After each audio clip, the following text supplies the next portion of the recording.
So, good morning, class. Myself Ashutosh, and you are watching my YouTube channel. आज हम लोग पढ़ने जा रहे हैं हर्बर्ट मार्क्यूज का concept of one dimensional man. Herbert Marquess एक मार्क्सिस्ट थिंकर थे। वो मार्क्सिस्ट थिंकर थे और उन्होंने फोकस किया ह्यूमनिस्टिक डायमेंशन ऑफ मार्क्सिज्म पे। अब ये ह्यूमनिस्टिक डायमेंशन ऑफ मार्क्सिज्म होता क्या है? जैसे मान लीजिए फॉर एग्जांपल कोई समाज है, कोई सोसाइटी है, उसमें जो इंसान है, उसमें जो मैन है, वो फ्रीली अपनी फ्रीडम को एंजॉय कर पा रहा है कि नहीं। जो इस सोसाइटी में जो अपॉर्चुनिटी मिल रही है वो इसको ग्रैब कर पा रहा है कि नहीं।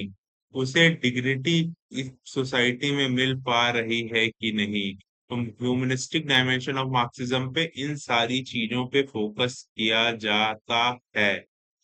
वो रिजेक्ट करते हैं सोवियत मार्क्सिज्म को और वो एक्सेप्ट करते हैं ह्यूमनिस्टिक डायमेंशन ऑफ मार्क्सिज्म को। बेसिकली वो बोलते हैं ये जो कैपिटलिज्म है वो कैसे अभी तक सरवाइव कर पा रहा है कि कर पा रहा है। तो वो बेसिकली बताते हैं मोनोपोलिस्टिक कंट्रोल है कैपिटलिज्म का। मतलब अपनी मोनोपोली बना दिया है कैपिटलिज्म ने। बेसिकली ये मोनोपोली कैसे बनी? है मोनोपोली बनी प्रोडक्शन एंड डिस्ट्रीब्यूशन से। क्या प्रोड्यूस करना है इसका कौन बता रही है? कैपिटलिस्ट क्लास बता रही है। और क्या डिस्ट्रीब्यूट करना है ये भी कैपिटलिस्ट क्लास बताती है। मतलब प्रोडक्शन और डिस्ट्रीब्यूशन से मोनोपोलिस्टिक कंट्रोल हो रहा है। ये मोनोपोलिस्टिक कंट्रोल कौन कर रहा है? ये कैपिटलिस्ट कर रहे हैं। ये एक फॉल्स डिजायर क्रिएट करता है। अब ये फॉल्स डिजायर कैसे क्रिएट कर रहा है? ये फॉल्स डिजायर मीडिया के थ्रू क्रिएट किया जा रहा है। जो कंज्यूमर कैपिटलिज्म हम लोग देखते हैं वो यही है। ये डिजायर मीडिया क्रिएट करते हैं। जैसे मान लो आप टीवी देखते हो या अभी आप मेरा यूट्यूब वीडियो देख रहे होगे तो बीच बीच में जो ऐड आ रहा है, मान लो ऐड आ रहा है किसी कंपनी के जोमेटो का, मान लो ऐड आ रहा है। अब आपको भूख नहीं भी लगी है, आप हंग्री नहीं हो, तब भी आपने ऐड किसका देखा? बर्गर का देखा, पिज्जा का देखा। तो आपको क्या हुआ? आपको एक अर्ज हुई है अपने अंदर से, आपकी आवाज आई नहीं मुझे भूख लगी है, तो आपको, जबकि भूख एक्चुअली रियलिटी में नहीं लगी थी, लेकिन ये अर्ज ने आपको बेसिकली क्या किया? आपको हंग्री कर दिया। अब आप क्या किए? जोमेटो के ऐप खोले, गए अपने लिए बर्गर ऑर्डर कर दिए जो कि आपको भूख नहीं लगी थी, तब भी आपने इसको ऑर्डर किया और इसे खाया। तो यही है डिजायर। तो ये डिजायर क्रिएट करता है कैपिटलिज्म। कैसे डिजायर क्रिएट कर रहा है? वही इसमें बताया है, clever manipulation of mass media. वही यूट्यूब हो गया, आपका टीवी हो गया, टीवी चैनल जब भी आप देखो तो इतनी जो बीच बीच में एड्स आते रहते हैं, ये फॉल्स डिजायर क्रिएट करते हैं। अब जब ये फॉल्स डिजायर क्रिएट होगी तो जो ऑप्रेस्ड सेक्शन है, जो शोषित वर्ग है, उसकी जो ओरिजिनल डिसकंटेंट है, मतलब जो चीज उसे एक्चुअली में चाहिए वो चीज वो भूल जाएगा। जैसे एक गरीब कोई व्यक्ति है, उसे क्या चाहिए? उसे अच्छी शिक्षा चाहिए, उसे अच्छा घर चाहिए, उसे रोजगार चाहिए, लेकिन वो चीज ये भूल जाएगा। और वो क्या याद रखेगा? वो ये याद रखेगा मटेरियल डिजायर। मान लो उसके पास खाने को पैसा नहीं है, लेकिन उसने देख लिया है कि हाँ पिज्जा का वो आ रहा है, ऐड आ रहा है, अब उसे पिज्जा चाहिए। तो वो पिज्जा खाएगा, लेकिन अपने घर में जो उसके 5 फैमिली मेंबर हैं वो उसे सही खाना नहीं प्रोवाइड करा पाएगा।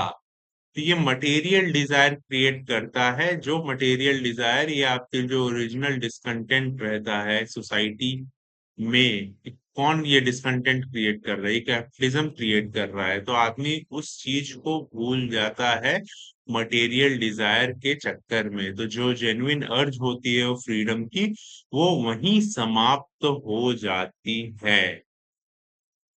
फिर जो हर्बर्ट मार्क्यूज रहते हैं वो अपनी बुक लिखते हैं, एरोस एंड सिविलाइजेशन, 1966 में ये पब्लिश होती है। वो एक यूटोपियन सोसाइटी की कल्पना करते हैं, इमेजिन करते हैं। उस सोसाइटी में बेसिकली एलिनिएशन जो रहेगी वो रिमूव कर दी जाएगी और फ्रीडम को रीस्टोर किया जाएगा। जो एलिनिएशन आपको मैंने लेक्चर नंबर 5 में बताया है, वो चारों एलिनिएशन रिमूव हो जाएंगी। जो लोग हैं वो जुड़ाव महसूस करेंगे, जो काम वो कर रहे हैं उससे आदमी जुड़ाव महसूस करेगा। इनकी काल्पनिक जो ये समाज बनाने की सोच रहे हैं, इस किताब में ये लिखते हैं कि ये काल्पनिक समाज के बारे में बताते हैं, सोसाइटी के बारे में बताते हैं, जहाँ पे जो एलिनिएटेड जो लोग हैं वो रिमूव हो जाएगा। मतलब जिससे भी उनका एलिनिएशन है वो चीज रिमूव हो जाएगी, लोग जुड़ाव महसूस करेंगे अपने काम के प्रति जो वो कर रहे हैं। इससे क्या होगी, इससे फ्रीडम रीस्टोर होगी, आदमी हंसी खुशी से जीना फिर से स्टार्ट कर देगा। अब इसको भी जो इनके क्रिटिक्स रहते हैं वो इसे क्रिटिसाइज करते हैं कि हर्बर्ट मार्क्यूज जो ये बात बोल रहे हैं ये एकदम गलत है, क्योंकि जो मैन की अर्ज है, जो ह्यूमन की अर्ज है, वो कभी जिंदगी में नहीं खत्म होने वाली है। ह्यूमन हमेशा अपनी अर्ज के पीछे भागेगा और अपनी जो ट्रू फ्रीडम है उसे कभी एंजॉय नहीं कर पाएगा। तो इनको इसी बात पे क्रिटिसाइज किया जाता है कि ऐसा समाज कभी रियलिटी में बन ही नहीं सकता, क्योंकि जो ह्यूमन रहते हैं वो क्या हो रहते हैं, वो ग्रीडी रहते हैं, उनको कुछ ना कुछ एक्स्ट्रा चाहिए ही रहता है। तो इसी वजह से वो अपनी ट्रू फ्रीडम को कभी एंजॉय नहीं कर पाएंगे। सो अगर आपको मेरी वीडियो अच्छी लगी हो तो इसे लाइक शेयर एंड सब्सक्राइब जरूर करिएगा। Thank you so much.